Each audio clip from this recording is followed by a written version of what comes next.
ਵਾਹਿਗੁਰੂ ਜੀ ਕਾ ਖਾਲਸਾ ਵਾਹਿਗੁਰੂ ਜੀ ਕੀ ਫਤਿਹ। ਅਸਲਾਮ ਵਾਲੇਕਮ, ਆਦਾਬ ਵਰਜ਼। ਮੈਂ ਹਾਂ ਤੁਹਾਡੀ ਹੋਸਟ ਅਨੀਲਮ ਕੌਰ ਤੇ ਮੈਂ TV84 ਦੇ ਸਾਰੇ ਦਰਸ਼ਕਾਂ ਤੇ ਸਰੋਤਿਆਂ ਨੂੰ ਜੀ ਆਇਆਂ ਕਹਿੰਦੀਆਂ ਪ੍ਰੋਗਰਾਮ ਸੱਚੋ ਸੱਚ ਵਿੱਚ, ਜਿਹੜੇ ਇਸ ਪ੍ਰੋਗਰਾਮ ਨਾਲ ਦੇਸ਼ਾਂ ਵਿਦੇਸ਼ਾਂ ਤੋਂ ਜੁੜ ਚੁੱਕੇ ਨੇ।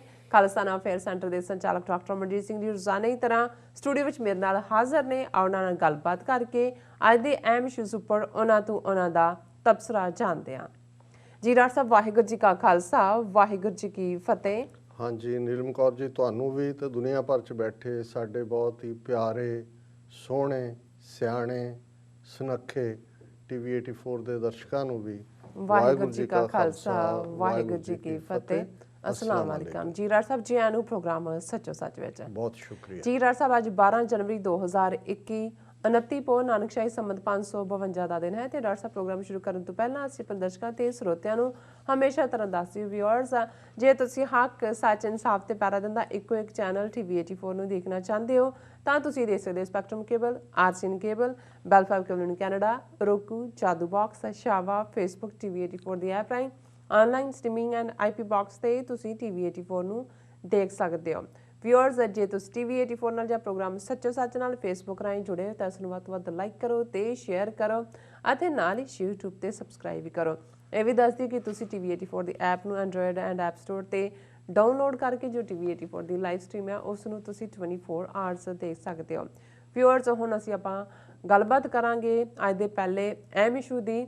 ਪਹਿਲੇ ਸੈਗਮੈਂਟ ਦੇ ਵਿੱਚ ਕਿਸਾਨ ਮੁੱਦੇ ਦੇ ਉੱਪਰ, ਕਿਸਾਨਾਂ ਦੇ ਸੰਘਰਸ਼ ਦੇ ਉੱਪਰ, ਕਿ ਇਸ ਦੀਆਂ ਗੂੰਜਾਂ ਸਾਰੇ ਸੰਸਾਰ ਦੇ ਵਿੱਚ ਪੈ ਰਹੀਆਂ ਨੇ ਔਰ ਇਹ ਜਿਹੜਾ ਇਹ ਵਿਚਾਰ ਚਰਚਾ ਜਿਹੜੀ ਹੈ ਆ ਸਾਰੇ ਪਾਸੇ ਹੋ ਰਹੀ ਹੈ। ਸੋ ਇਸ ਬਾਰੇ ਆਪਾਂ ਗੱਲਬਾਤ ਕਰਾਂਗੇ ਕਿ ਕਿਸ ਤਰ੍ਹਾਂ ਕਿਸਾਨ ਮੁੱਦੇ ਤੇ ਭਾਰਤੀ ਸੁਪਰੀਮ ਕੋਰਟ ਜਿਹੜੀ ਹੈ ਉਹ ਨੰਗੇ ਧੜ ਮੋਦੀ ਸਰਕਾਰ ਦੇ ਹੱਕ ਵਿੱਚ ਜਿਹੜੀ ਹੈ ਉਹ ਭੁਗਤੀ ਹੈ। ਸੋ ਸੁਪਰੀਮ ਕੋਰਟ ਨੇ ਜਿੱਥੇ 3 ਖੇਤੀ ਕਾਨੂੰਨ ਵਕਤੀ ਤੌਰ ਤੇ ਸਸਪੈਂਡ ਕੀਤੇ ਹਨ, ਉੱਥੇ ਨਾਲ ਹੀ ਸੁਣਵਾਈ ਲਈ 4 ਮੈਂਬਰੀ ਜਿਹੜੀ ਕਮੇਟੀ ਹੈ ਉਹ ਬਣਾਈ ਗਈ ਹੈ। ਇਸ ਕਮੇਟੀ ਦੇ ਚਾਰੋਂ ਹੀ ਮੈਂਬਰ 3 ਖੇਤੀ ਕਾਨੂੰਨਾਂ ਦੇ ਹੱਕ ਵਿੱਚ ਹਨ।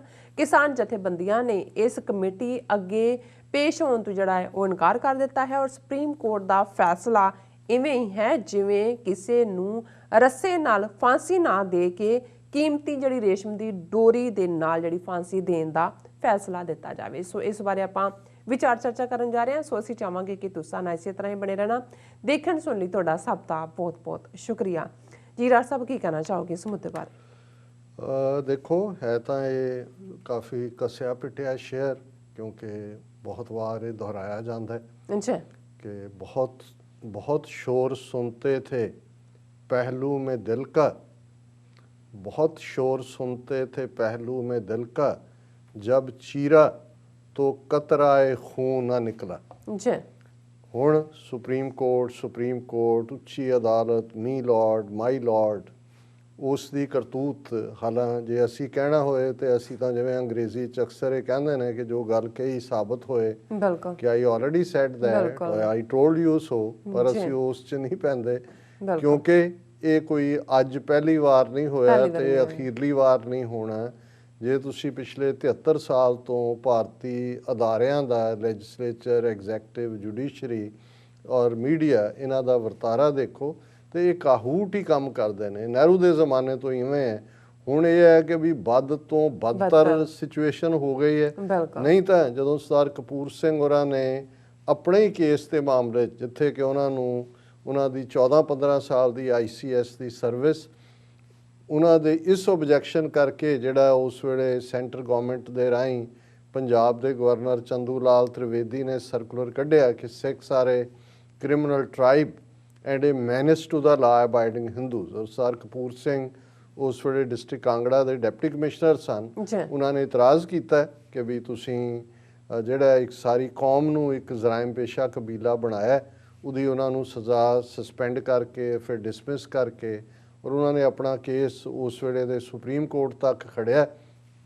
ਔਰ ਕਿਵੇਂ ਸੁਪਰੀਮ ਕੋਰਟ ਨੇ ਨਹਿਰੂ ਔਰ ਪਟੇਲ ਦਾ ਪ੍ਰਭਾਵ ਕਬੂਲਿਆ, ਉਸ ਬਾਰੇ ਫਿਰ ਸਰਦਾਰ ਕਪੂਰ ਸਿੰਘ ਹੋਰਾਂ ਨੇ 3 ਲਾਈਨਾਂ ਸਾਚੀ ਸਾਖੀ ਉਹਨਾਂ ਦੀ ਆਪਣੀ ਆਟੋਬਾਇਓਗ੍ਰਾਫੀ 'ਚ ਕਹੀਆਂ ਕਿ ਭਾਈ ਹਾਲਾਤ ਹੁਣ ਬਦਲ ਗਏ ਨੇ, ਮੁਲਕ ਹਿੰਦੂ ਕਾ, ਰਾਜ ਤਿਕੜੀ ਕਾ, ਗੁਰੂ ਰਾਖਾ ਭਾਈ ਸਿਕੜੇ ਕਾ। ਕਿ ਭਾਈ ਇਹ ਹੁਣ ਤਿਕੜੀ ਉਸ ਵੇਲੇ ਪਟੇਲ ਨਹਿਰੂ ਔਰ ਪੰਜਾਬ ਦੇ ਗਵਰਨਰ ਚੰਦੂ ਲਾਲ ਤ੍ਰਿਵੇਦੀ ਦੀ ਸੀ।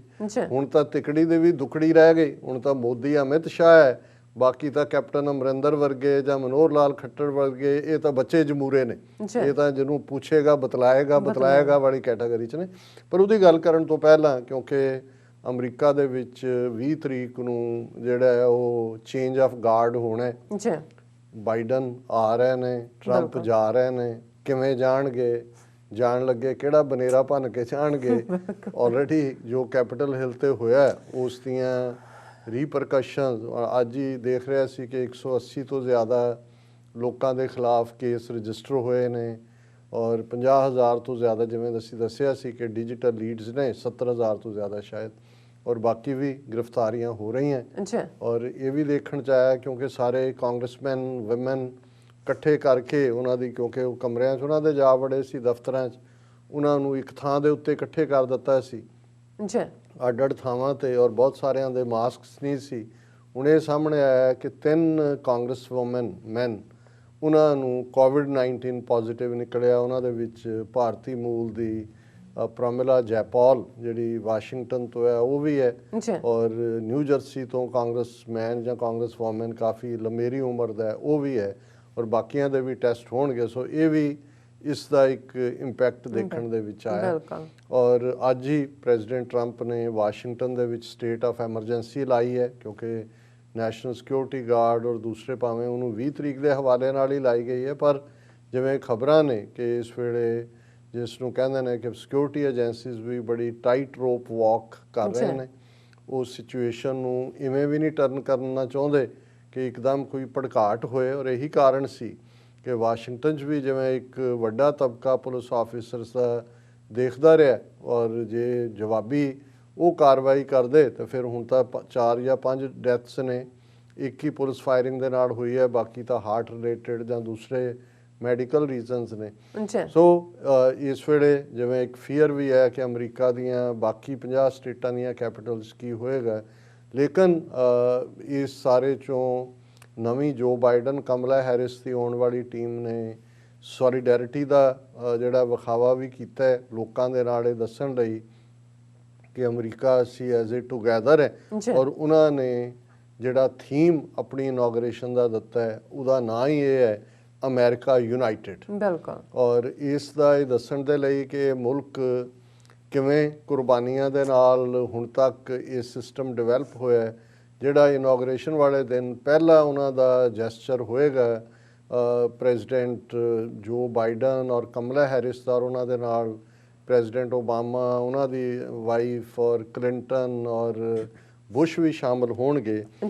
ਜਿਹੜਾ ਅਰਲਿੰਗਟਨ ਦੇ ਵਿੱਚ ਅਨਨੋਨ ਸ਼ੋਲਜਰ, ਟੌਂਬ ਆਫ ਦਾ ਅਨਨੋਨ ਸ਼ੋਲਜਰ, ਇਹ ਇੱਕ ਹੈ ਕਿ ਬੇਸ਼ੱਕ ਜਿੱਥੇ ਵੀ ਕਿਸੇ ਸੋਲਜਰ ਨੂੰ ਦਫਨਾਇਆ ਜਾਂਦਾ ਉਸ ਦਾ ਪੂਰਾ ਰੈਂਕਿੰਗ ਨਾ ਹੁੰਦਾ ਹੈ, ਲੇਕਿਨ ਉਹ ਵੀ ਨੇ ਜਿਹੜੇ ਜਦੋਂ ਤੁਸੀਂ ਦੇਖੋਗੇ ਈਵਨ ਕੁਝ ਝੰਡੇ ਨੇ ਮੁਲਕ ਜਿਹੜੇ ਸਟੇਟਾਂ ਦੇ, ਉਹਨਾਂ ਦੇ ਨਾਲ ਇੱਕ ਝੰਡਾ ਹੁੰਦਾ ਹੈ, ਉਹਦੇ 'ਚ ਜਿਹੜਾ ਮਿਸਿੰਗ ਇਨ ਐਕਸ਼ਨ ਦੇ ਥੱਲੇ ਉਹਨਾਂ ਦਾ ਇੱਕ ਝੰਡਾ ਵੀ ਹੁੰਦਾ ਹੈ। ਸੋ ਇਹ ਉਸ ਦੀ ਟੌਂਬ ਜਾਂ ਉਸ ਦੀ ਕਬਰ ਕਿ ਜਿਹਦਾ ਨਾਂ ਨਹੀਂ ਪਤਾ ਹੈ, ਲੇਕਿਨ ਉਹ ਮੁਲਕ ਦੇ ਲਈ ਮਰਿਆ। ਸੋ ਇਹ ਜਿਹੜੀ ਹੈ ਉਹਨਾਂ ਦਾ ਜੈਸਚਰ ਰੱਖਣ ਦੇ ਲਈ ਉਹਨਾਂ ਨੇ ਜਿਹੜਾ ਟੌਂਬ ਆਫ ਐਨ ਅਨਨੋਨ ਸੋਲਜਰ ਦੇ ਉੱਤੇ ਇਹ ਜਿਹੜੇ ਨੇ ਆਪਣੇ ਉਸ ਦੇ ਉੱਤੇ ਫੁੱਲ ਮਾਲਾਵਾਂ ਰੱਖਣਗੇ।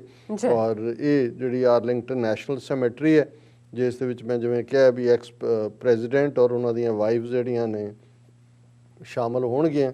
ਔਰ ਇਹ first act as a president ਹੈ ਇਹਨਾਂ ਦਾ, and show of bipartisanship at a time when the national division on stark display. So ਇਹ ਇੱਕ ਜੈਸਚਰ ਹੈ। ਔਰ ਦੂਸਰੇ ਪਾਸੇ ਟਰੰਪ ਸਾਹਿਬ ਜਿਹੜੇ ਨੇ ਉਹ ਆਪਣੇ ਕੰਮ ਤੇ ਲੱਗੇ ਹੋਏ ਨੇ, ਔਰ ਉਹਨਾਂ ਨੇ ਜਦੋਂ ਹੁਣ ਇਹ ਡਿਬੇਟ ਹੋ ਰਿਹਾ ਵੀ ਕਿਵੇਂ ਉਹਨਾਂ ਦੀ ਸਪੀਚ ਜਿਹੜੀ ਉਹਨਾਂ ਨੇ ਪ੍ਰੋਟੈਸਟਰਸ ਨੂੰ ਦਿੱਤੀ ਕੈਪੀਟਲ ਹਿਲ ਤੇ ਮਾਰਚ ਕਰਨ ਲਈ ਕਿਹਾ, ਬਾਅਦ 'ਚੋਂ TV ਕਲਿੱਪਿੰਗਸ ਵੀ ਸਾਹਮਣੇ ਆਈਆਂ ਕਿ ਕਿਵੇਂ ਉਹ ਖੁਸ਼ੀ ਦੇ ਨਾਲ TV ਦੇਖ ਰਹੇ ਨੇ ਜਦੋਂ ਅੰਦਰ ਤਬਾਹੀ ਹੋ ਰਹੀ ਹੈ। ਪਰ ਉਹਨਾਂ ਨੇ ਅੱਜ ਆਪਣੀ ਸਪੀਚ ਦੇ ਵਿੱਚ ਇਹ ਕਿਹਾ ਕਿ ਜਿਹੜੀ ਉਹਨਾਂ ਦੀ ਸਪੀਚ ਸੀ ਬਿਲਕੁਲ ਟੋਟਲੀ ਐਪਰੋਪਰੀਏਟ, ਕਿ ਜੋ ਮੈਂ ਕਿਹਾ ਬਿਲਕੁਲ ਠੀਕ ਹੈ। ਔਰ ਉਹਨਾਂ ਨੇ ਇਹ ਕਿਹਾ ਕਿ ਵੀ ਇਹ ਜਿਹੜਾ ਮੈਨੂੰ ਇੰਪੀਚ ਕਰਨ ਦਾ ਵੀ ਇਹਨਾਂ ਦਾ ਕਾਂਗਰਸ ਦਾ ਹੈ, ਇਹ ਰਿਡੀਕੂਲਸ ਹੈ, ਇਹ ਮਜ਼ਾਕ ਦੀ ਗੱਲ ਹੈ।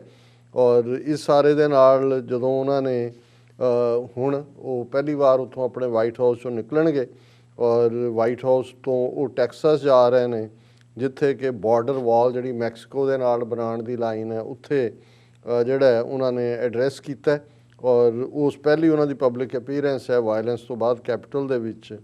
ਔਰ ਇਹ ਸਾਰੇ ਦੇ ਵਿੱਚ ਜਿਹੜੀ ਵਾਇਲੈਂਸ ਹੈ ਉਹਦੇ 'ਚ ਇਕੱਲੇ ਇਹੀ ਨਹੀਂ ਵੀ 5 ਬੰਦੇ ਮਰੇ ਨੇ ਜਾਂ ਦਰਜਨਾਂ ਜ਼ਖਮੀ ਨੇ, ਜਿਨ੍ਹਾਂ ਦੇ ਵਿੱਚ 60 ਪੁਲਿਸ ਅਫਸਰ ਨੇ ਜਿਹੜੇ ਜ਼ਖਮੀ ਹੋਏ ਨੇ।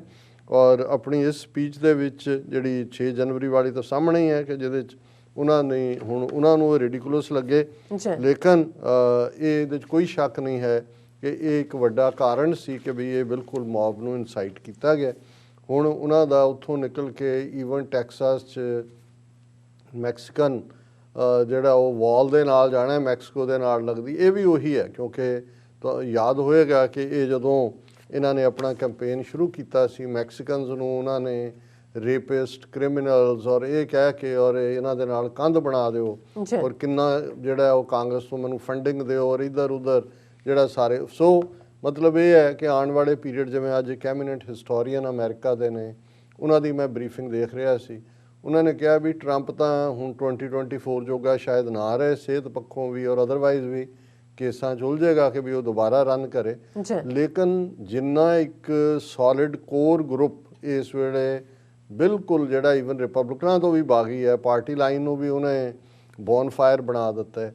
ਅਮਰੀਕਾ ਦੇ ਵਿੱਚ ਤੀਸਰੀ ਪੋਲੀਟੀਕਲ ਪਾਰਟੀ ਧਿਰ ਦੀ ਜਿਹੜੀ ਵਾਇਲੈਂਟਲੀ ਨੈਸ਼ਨਲਿਜ਼ਮ ਨੂੰ ਪ੍ਰੀਚ ਕਰੇਗੀ, ਉਸ ਦੇ ਲਈ ਕਾਫੀ ਸਪੇਸ ਹੈ ਜਾਂ ਉਸ ਦੀਆਂ ਸੰਭਾਵਨਾਵਾਂ ਨੇ। ਔਰ ਅਸੀਂ ਸਮਝਦੇ ਹਾਂ ਕਿ ਇਹ ਗੱਲ ਕਾਫੀ, ਕਿਉਂਕਿ ਹਿਸਟੋਰੀਅਨ ਆਪਣੇ ਐਂਗਲ ਤੋਂ ਦੇਖਦੇ ਨੇ ਔਰ ਇਹ ਇਸ ਗੱਲ ਦੀਆਂ ਕਾਫੀ ਸੰਭਾਵਨਾਵਾਂ ਨੇ। ਪਰ ਇਹਦੇ ਨਾਲ ਫੋਰਨ ਪਾਲਿਸੀ, ਕਿਉਂਕਿ ਜਿੱਥੇ ਅਸੀਂ ਅਮਰੀਕਾ ਦੀ ਆਈਸੋਲੇਸ਼ਨ ਦੇਖਦੇ ਹਾਂ ਇੰਟਰਨੈਸ਼ਨਲ ਕਮਿਊਨਿਟੀ 'ਚ, ਹੁਣ ਇਸ ਹਫ਼ਤੇ 'ਚ ਵੀ ਜਾਂਦੇ ਜਾਂਦੇ ਟਰੰਪ ਐਡਮਿਨਿਸਟ੍ਰੇਸ਼ਨ ਕੋਈ ਚੁੱਪ ਕਰਕੇ ਨਹੀਂ ਬੈਠਾ ਹੋਇਆ। ਹਾਲਾਂ ਇਹ ਤਾਂ ਠੀਕ ਹੈ ਕਿ ਮਾਈਕ ਪੋਂਪੀਓ ਜਿਹੜੇ ਸੈਕਟਰੀ ਆਫ ਸਟੇਟ, ਉਹਨਾਂ ਨੇ ਬਰਸਲਸ ਜਾਣਾ ਸੀ, ਬੈਲਜੀਅਮ ਜਿਹੜਾ ਯੂਰਪੀਅਨ ਯੂਨੀਅਨ ਔਰ ਨੈਟੋ ਔਰ ਉਹ ਸਾਰਿਆਂ ਨਾਲ ਪਤਾ ਨਹੀਂ ਉੱਥੇ ਜਾ ਕੇ ਕੀ ਕਰਨਾ ਸੀ, ਪਰ ਉਹਨਾਂ ਨੇ ਪਹਿਲਾਂ ਹੀ ਕਹਿ ਦਿੱਤਾ ਕਿ ਜੀ ਪਹਿਲਾਂ ਜਿਹੜਾ ਆਪਣਾ ਘਰ ਸੰਭੋ ਔਰ ਪੀਸਫੁਲ ਟ੍ਰਾਂਜੀਸ਼ਨ ਹੋਏ ਇਹ ਵੋ। ਸੋ ਹੁਣ ਉਹ ਤਾਂ ਵਿਜ਼ਿਟ ਕੈਂਸਲ ਕਰ ਦਿੱਤੀ ਹੈ, ਲੇਕਿਨ 3 ਐਕਸ਼ਨ ਜਿਹੜੇ ਫੋਰਨ ਪਾਲਿਸੀ ਦੇ ਹਵਾਲੇ ਨਾਲ ਅਮਰੀਕਨ ਜਿਹੜਾ ਮਾਈਕ ਪੋਂਪੀਓ ਨੇ ਲਏ ਨੇ, ਇਹ ਮੈਨੂੰ ਲੱਗਦਾ ਵੀ ਜਿਵੇਂ ਅਸੀਂ ਪੰਜਾਬੀ 'ਚ ਕਹਿੰਦੇ ਹਾਂ ਕਿ ਭਾਈ ਉਹਨੇ ਕੀ ਕੀਤਾ, ਉਹ ਕਹਿੰਦਾ ਜੀ ਉਹ ਤਾਂ ਉਹਦੇ ਪਿਓ ਨੇ ਜਿੰਨੇ ਕੁ ਕੰਡੇ ਖਿਲਾ ਰਹੇ ਸੀ, ਉਹ ਵਿਚਾਰਾ ਤਾਂ ਸਾਰੀ ਉਮਰ ਉਹ ਕੰਡੇ ਚੁਗਣ ਤੇ ਹੀ ਰਿਹਾ, ਉਹਨੇ ਕੀ ਕਰਨਾ ਸੀ। ਸੋ ਇਹ ਹੁਣ ਇੰਨੇ ਕੁ ਕੰਡੇ ਖਿਲਾਰ ਕੇ ਜਾ ਰਹੇ ਨੇ ਕਿ ਮੈਨੂੰ ਇਹ ਲੱਗਦਾ ਹੈ ਕਿ ਵੀ ਇਹ ਜੋ ਬਾਈਡਨ ਔਰ ਦੂਸਰਾ ਇਹਦੇ ਬਾਵਜੂਦ, ਕਿਉਂਕਿ ਇਹ ਫੋਰਨ ਅਫੇਅਰਸ ਕਮੇਟੀ ਦਾ, ਫੋਰਨ ਰਿਲੇਸ਼ਨਸ ਕਮੇਟੀ ਦਾ ਲੰਬਾ ਵਕਤ ਚੇਅਰਪਰਸਨ ਰਿਹਾ, ਇੰਟਰਨੈਸ਼ਨਲ ਪੋਲਿਟਿਕਸ ਤੇ ਪੂਰੀ ਪਕੜ ਹੈ, ਇਹਦੇ ਨਾਲ ਨਾਲ ਜਿਹੜਾ ਬਹੁਤ ਚੰਗੀ ਤਰ੍ਹਾਂ ਸਮਝਦਾ ਹੈ ਈਰਾਨ ਡੀਲ, ਕਿਉਂਕਿ ਜਿਹੜਾ 8 ਸਾਲ ਵਾਈਸ ਪ੍ਰੈਜ਼ੀਡੈਂਟ ਵੀ ਸੀ ਪ੍ਰੈਜ਼ੀਡੈਂਟ ਓਬਾਮਾ ਦੇ ਨਾਲ, ਈਰਾਨ ਡੀਲ ਕਰਨ ਦੇ ਵਿੱਚ ਸੈਂਟਰਲ ਰੋਲ ਪਲੇ ਕੀਤਾ, ਕਲਾਈਮੇਟ ਵਾਲੇ 'ਚ ਵੀ ਕੀਤਾ। ਔਰ ਜਿਹੜਾ ਈਵਨ ਜਿਹੜੀ ਓਬਾਮਾ ਐਡਮਿਨਿਸਟ੍ਰੇਸ਼ਨ ਦੀ ਇੱਕ ਵੱਡੀ ਕੰਟਰੀਬਿਊਸ਼ਨ ਸੀ ਈਰਾਨ ਨੂੰ ਮੇਨ ਸਟ੍ਰੀਮ 'ਚ ਲਿਆਉਣ ਤੋਂ ਇਲਾਵਾ, ਉਹ ਲਗਭਗ 1960ਵਿਆਂ ਤੋਂ ਬਾਅਦ 40 ਸਾਲ ਤੋਂ ਵੀ ਜ਼ਿਆਦਾ ਤੋਂ ਬਾਅਦ ਕਿਊਬਾ ਦੇ ਨਾਲ ਡਿਪਲੋਮੈਟਿਕ ਰਿਲੇਸ਼ਨਸ ਵਾਪਸ ਔਰ ਉਹਨੂੰ ਮੇਨ ਸਟ੍ਰੀਮ 'ਚ ਲਿਆਉਣਾ। ਔਰ ਇਸੇ ਤਰ੍ਹਾਂ ਬੇਸ਼ੱਕ ਜਦੋਂ ਅਸੀਂ ਰਵਾਂਡਾ ਦੇ ਵਿੱਚ ਔਰ ਅਦਰਵਾਈਜ਼ ਹੁਣ ਯਮਨ 'ਚ ਜੋ ਹੋ ਰਿਹਾ, ਹੁਤਸੀ ਤੇ ਤੁਤਸੀ, ਇਹਨਾਂ ਸਾਰਿਆਂ ਦੇ ਅਸੀਂ ਦੇਖਦੇ ਹਾਂ ਵੀ ਝਗੜੇ ਕਿਵੇਂ ਰਹੇ ਨੇ ਔਰ ਉਹਦੇ 'ਚ ਬਹੁਤ ਜਾਨੀ ਨੁਕਸਾਨ ਹੋਇਆ। ਉਹ ਫੇਲਿਅਰ ਸੀ ਕਲਿੰਟਨ ਐਡਮਿਨਿਸਟ੍ਰੇਸ਼ਨ ਦੀ, ਪਰ ਕਲਿੰਟਨ ਐਡਮਿਨਿਸਟ੍ਰੇਸ਼ਨ ਵੇਲੇ ਵੀ ਬਾਅਦ 'ਚ ਜਿਹੜਾ ਖਾਸ ਤੌਰ 'ਤੇ ਓਬਾਮਾ ਐਡਮਿਨਿਸਟ੍ਰੇਸ਼ਨ ਵੇਲੇ ਵੀ ਉਹਨਾਂ ਦੀ ਕੋਸ਼ਿਸ਼ ਸੀ ਕਿ ਇਹਨਾਂ ਟਰਾਈਬਲ ਜਿਹੜੇ ਆਪਸੀ ਝਗੜੇ ਨੇ ਉਹਨਾਂ 'ਚ ਜਾਨੀ ਨੁਕਸਾਨ ਬਹੁਤਾ ਨਾ ਹੋਏ। ਔਰ ਕਿਉਂਕਿ ਜਿੱਥੇ ਸਿਵਲ ਸਟਰਾਈਫ ਹੁੰਦੀ ਹੈ ਉੱਥੇ ਲੋਕ ਭੁੱਖੇ ਮਰਦੇ ਨੇ, ਵੱਡੀ ਗਿਣਤੀ ਦੇ ਵਿੱਚ ਜਿਹੜੀ ਸਪਲਾਈ ਹੈ ਫੂਡ ਚੇਨ, ਉਹ ਯੂਨਾਈਟਿਡ ਨੇਸ਼ਨਸ ਫੂਡ ਪ੍ਰੋਗਰਾਮ ਨੇ ਇਹ ਇਸ ਗੱਲ ਨੂੰ ਯਕੀਨੀ ਬਣਾਇਆ ਕਿ ਅਫਰੀਕਾ ਜਾਂ ਇਹ ਸਾਰੇ ਦੇ ਵਿੱਚ ਜਿਵੇਂ ਯਮਨ ਹੈ ਹੁਣ, ਉਸ ਦੇ ਵਿੱਚ ਕੋਈ ਭੁੱਖਮਰੀ ਨਾ ਹੋਏ। ਪਰ 3 ਐਕਸ਼ਨ ਇਸੇ ਤਰ੍ਹਾਂ ਤਾਈਵਾਨ, ਬੇਸ਼ੱਕ ਅਮਰੀਕਾ ਤੋਂ ਹਥਿਆਰ ਵੀ ਲੈਂਦਾ ਹੈ, ਪਰ ਜਦੋਂ main People's Republic of China mainstream 'ਚ ਆਇਆ, ਇਹ ਸ਼ਰਤਾਂ ਸੀ ਕਿ 1 ਚਾਈਨਾ ਪਾਲਿਸੀ ਹੈ, ਅਮਰੀਕਾ ਤਾਈਵਾਨ ਨੂੰ ਜਿਹੜਾ ਕਦੇ ਵੀ ਰੈਕਗਨਾਈਜ਼ ਨਹੀਂ ਕਰੇਗਾ, ਕੋਈ ਉਹਨਾਂ ਨਾਲ ਉਸ ਲੈਵਲ ਦੀ ਰਿਲੇਸ਼ਨਸ਼ਿਪ ਨਹੀਂ, ਟ੍ਰੇਡ ਰਿਲੇਸ਼ਨਸ ਦਾ ਰਹੇ ਨੇ। ਅੱਛਾ ਪਰ ਹੁਣ ਜਿਹੜੀਆਂ ਈਵਨ ਪਾਬੰਦੀਆਂ ਵੀ ਚੀਨ ਨਾਲ ਐਗਰੀਮੈਂਟ ਅਮਰੀਕਾ ਦਾ ਹੋਣ ਵੇਲੇ ਲਾਗੂ ਸੀ ਤਾਈਵਾਨ ਤੋਂ, ਉਹ ਵੀ ਚੁੱਕ ਦਿੱਤੀਆਂ ਨੇ। ਸੋ ਤਿੰਨਾਂ ਦੇ ਕੰਟੈਕਸਟ ਅਸੀਂ ਦੇਖ ਰਹੇ ਹਾਂ ਕਿ ਜਾਂਦੇ ਜਾਂਦੇ ਇਸ ਹਫਤੇ ਉਹਨਾਂ ਨੇ ਤਾਈਵਾਨ ਤੋਂ ਜਿਹੜਾ ਹੈ ਉਹ ਸਾਰੀਆਂ ਹੀ ਪਾਬੰਦੀਆਂ ਚੁੱਕੀਆਂ ਔਰ ਉਹਨੂੰ Taiwan praises US move to lift curbs on ties, ਔਰ ਇਹ ਉਹਨਾਂ ਨੇ ਕਿਹਾ ਜੀ ਇਹ ਬਹੁਤ ਵੱਡੀ ਗੱਲ ਕੀਤੀ ਹੈ, ਵੈਲਕਮਿੰਗ ਦਾ step as a major boost for relations with islands most important global backer. ਪਰ ਜਿਵੇਂ ਚਾਈਨਾ ਨੇ ਰਿਐਕਟ ਕੀਤਾ ਹੈ ਉਹ ਗੱਲ ਦੱਸਦੀ ਹੈ ਕਿ ਇਹ ਈਵਨ ਵਾਪਸ ਪਾਬੰਦੀਆਂ, ਕਿਉਂਕਿ ਇਹ ਜਿਹੜੀ ਫੋਰਨ ਪਾਲਿਸੀ ਚੇਂਜਸ ਵੀ ਹੁੰਦੀਆਂ ਨੇ, ਇਹ ਨਹੀਂ ਹੈ ਕਿ ਬਾਈਡਨ ਚਾਹੇ ਤਾਂ ਇਹਨਾਂ ਨੂੰ ਆ ਕੇ ਫਿਰ ਰਿਵਰਸ ਕਰ ਦੇਗਾ।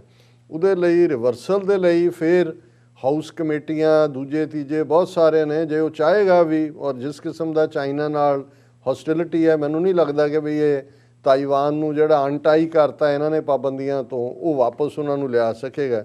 ਫਿਰ ਅਸੀਂ ਇਹ ਦੇਖਦੇ ਹਾਂ ਕਿ ਵੀ ਕਿਊਬਾ ਦੇ ਨਾਲ ਜਿਹੜੀ ਓਬਾਮਾ ਐਡਮਿਨਿਸਟ੍ਰੇਸ਼ਨ ਦੀ ਵੱਡੀ ਪ੍ਰਾਪਤੀ ਸੀ, ਕੱਲ US redesignates Cuba as a state sponsor of terrorism. Mike Pompeo said US government has been focused on denying the Castro regime the resources it uses to oppress its people at home and countering its malign interference in Venezuela and the rest of the Western Hemisphere। So ਜਿਹੜਾ Cuba ਵਾਲਾ ਕੰਮ ਸੀ ਉਹ ਵੀ ਖਤਮ ਕਰਤਾ ਹੈ ਵੀ ਉਹਨੂੰ state sponsor of terrorism the tag ਜਿਹੜਾ ਹੈ ਉਹ ਫੇਰ ਲਾ ਦਿੱਤਾ ਜਾਂਦੇ ਜਾਂਦੇ ਉਹਨਾਂ ਨੇ। ਔਰ ਤੀਸਰਾ ਅਸੀਂ ਦੇਖਦੇ ਹਾਂ ਕਿ ਜਿਵੇਂ ਜਿਹੜਾ ਯਮਨ ਦੇ ਵਿੱਚ ਜਿਹਨੂੰ ਈਰਾਨ ਦੀ ਬੈਕਿੰਗ ਦਾ ਚਾਰਜ ਲਾਇਆ ਜਾਂਦਾ ਹੈ, ਹੂਥੀ ਮੂਵਮੈਂਟ ਜਾਂ ਲੜ ਰਹੇ ਨੇ, ਔਰ ਜਿਹੜੀ ਦੂਸਰੇ ਪਾਸੇ ਸਾਊਦੀ ਅਰੇਬੀਆ ਹੈ। ਸੋ ਇਸ ਐਕਸ਼ਨ ਦੇ ਨਾਲ ਜਿੱਥੇ ਸਾਊਦੀ ਅਰੇਬੀਆ ਨੂੰ ਖੁਸ਼ ਕੀਤਾ ਹੈ, ਉੱਥੇ ਇੱਕ ਬਹੁਤ ਵੱਡਾ ਹਿਊਮੈਨਿਟੇਰੀਅਨ ਕ੍ਰਾਈਸਿਸ ਖੜਾ ਕਰ ਦਿੱਤਾ ਹੈ, ਕਿਉਂਕਿ ਜਿਹੜੇ ਹੌਥੀ ਟਰਾਈਬ ਦੇ ਨਾਲ ਜਿਹੜੇ ਸੰਬੰਧਿਤ ਉਹਨਾਂ ਦੇ ਹੋਰ ਕਬੀਲੇ, ਉਹਨਾਂ ਨੂੰ ਬਹੁਤ ਵੱਡੀ ਇਮਦਾਦ ਜਿਹੜੀ ਹੈ ਉਹ ਯੂਨਾਈਟਿਡ ਨੇਸ਼ਨਸ ਦਾ ਫੂਡ ਪ੍ਰੋਗਰਾਮ ਜਿਹੜਾ ਉਹ ਪਹੁੰਚਾਉਂਦਾ ਹੈ। So US terror designation for Yemen's Houthi movement raises humanitarian crisis, ਔਰ ਯੂਨਾਈਟਿਡ ਨੇਸ਼ਨਸ ਨੇ ਇਹ ਮੰਗ ਕੀਤੀ ਹੈ ਕਿ ਭਾਈ ਇਹਦੇ ਤੋਂ ਇਹਨਾਂ ਨੂੰ ਕੱਢੋ, ਇਸ ਸਾਰੇ ਟੈਗ ਜਿਹੜਾ ਸਾਨੂੰ ਅਲਾਓ ਕਰੋ ਕਿ ਅਸੀਂ ਹਿਊਮੈਨਿਟੇਰੀਅਨ ਸਾਡੀ ਏਡ ਪ੍ਰਭਾਵਿਤ ਨਾ ਹੋਵੇ। ਸੋ ਕੁੱਲ ਮਿਲਾ ਕੇ ਇਹ ਤਿੰਨੋਂ ਹੀ ਐਕਸ਼ਨ ਦੱਸਦੇ ਨੇ ਵੀ ਆਉਣ ਵਾਲੇ ਪੀਰੀਅਡ 'ਚ ਯਮਨ ਦੇ ਵਿੱਚ ਜਿੱਥੇ ਕਿ ਅਮਰੀਕਨ ਹਥਿਆਰਾਂ ਦੇ ਨਾਲ ਸਾਊਦੀ ਬੈਕਡ ਐਟਰੋਸ਼ੀਅਸ ਅਟੈਕ ਹੁੰਦੇ ਨੇ, ਸਿਵਲੀਅਨ ਮਾਰੇ ਜਾ ਰਹੇ ਨੇ।